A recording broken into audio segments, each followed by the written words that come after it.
شد آخه رفتیم. ما با پاترول نتونستیم برسیم. با پاترول کجا؟ این لامبورگینی کجا آخه؟ بریم با هم دیگه ببینیم چیکار کردن.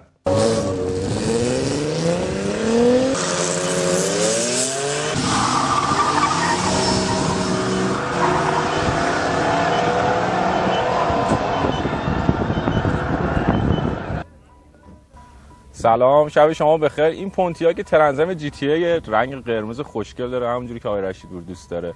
قول داده بودم که سری مسابقات خیلی خوب براتون ضبط کنیم با حسین حاتمی. امروز مسابقات شتاب 400 متر درگ تو ایران برای بار دومه که تو بوستان ولایت برگزار میشه. فکر میکنم که این ماشین قهرمان شه. احتمالاً خودم رانندگی کنم. بریم ببینیم چی میشه.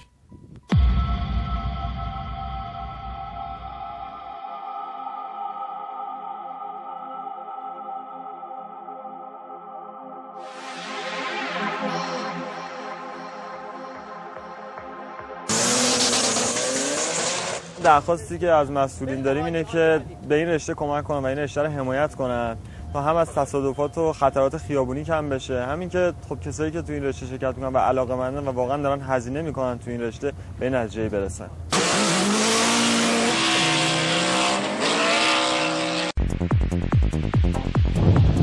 داشتم همین بچه‌ها رو نگاه می‌کردم، ماشینای خوشگلشون، چه پسرای خوشتیپ و با هیجانی ان اومدن تو مسابقه شرکت کنن، ولی یه دفعه دیدم که یه دختر خانم خیلی شیک‌پوش اسپورت تنها شرکت کننده دختر تو این مسابقه. بریم باهاشون صحبت کنیم ببینیم که چرا اومدن.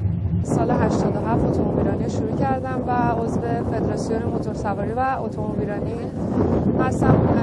تقریبا 26 تا مسابقه، 26 یا 27 تا مسابقه شرکت کردم که از 15 تا مسابقه اسلالوم 11 تا اولی دارن، 2 تا دومی و 2 تا سومی که چند تا از این مسابقات مشترک با آقایون بوده، یعنی توی کلاس آقایون مقام آوردم.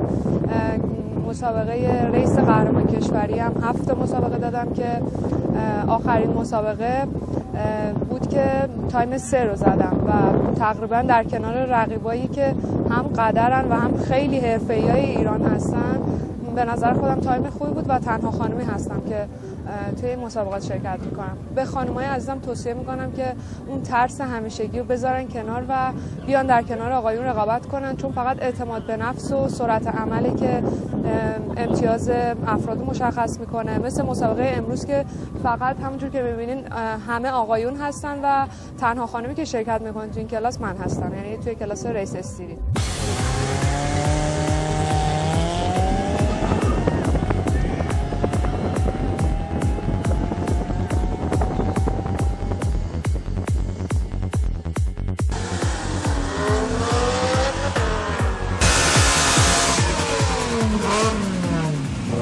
امیدوارم که لذت برده باشین. اینم پایان مسابقات شتاب 400 متر یا همون درگ. می‌بینید که هنوز داورا دارن تصمیم میگیرن و فیلم‌ها رو بازبینی میکنن که کی برنده شده، ولی من میدونم که یه لنسر همچین کوچولو موچولو 400 متر توی 11 ثانیه و 63 صدم ثانیه رفت و مقام اول توی سوپر جی تی آورد. امیدوارم که لذت برده باشین. سعی میکنم که برنامه‌های بعدی بهتر باشه، مسابقات بهتر اتومبیلرانی هم براتون بگیریم. احتمالاً هفته دیگه مسابقات موتور سواری سرعت براتون ضبط خواهیم کرد. شب شما بخیر. ممنون.